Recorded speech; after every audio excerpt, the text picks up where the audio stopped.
Russian President Vladimir Putin may actually stay in power, may stay as the president till 2036. Does it really come as a surprise? Because for as long as we know, Vladimir Putin has been the president, and that's since 1999 that he's been the head of the Russian government. His term technically is supposed to end in another 3 years from now, in 2024. But we're not going to see that happen, at least if he has it his way. He could go on for the rest of his life, or at least most of his life, because till 2036, that means that he'll be 83 years old. That's till when Putin has ensured more or less that he will remain the president. So how really did this happen? Well, there are a number of technicalities that we'll have to explain for you in this video to explain how Putin has actually managed to extend his term. But let me first explain what exactly Russian law states. It's important to highlight this to explain what a big deal Putin actually extending his term is. Number one, Russian law states, much like the United States, that a president can serve only for 2 terms. Remember that a term in Russia is for 6 years. So given the fact that Putin has been president since 1999, you must be wondering how he's still president. He's found a number of loopholes in the legislation. A Russian president's term is for 6 years. So how did Putin do it?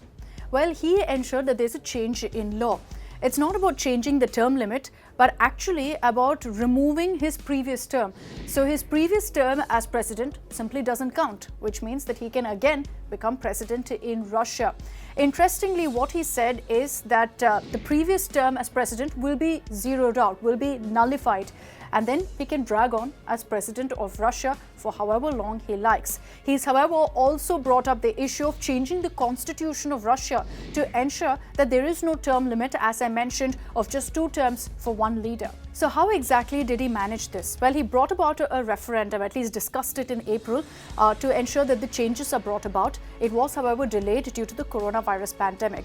But it did happen a few months later in June 2020. But here's the interesting part.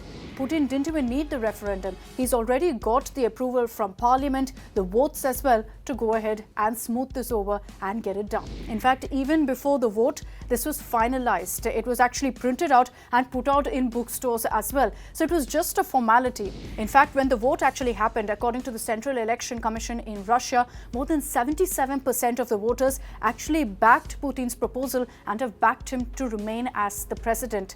There has been, of course, as expected, a lot of criticism for this move also, saying that this is Putin taking advantage and misusing the constitution, saying that this is simply unlawful to go ahead and remain as the president.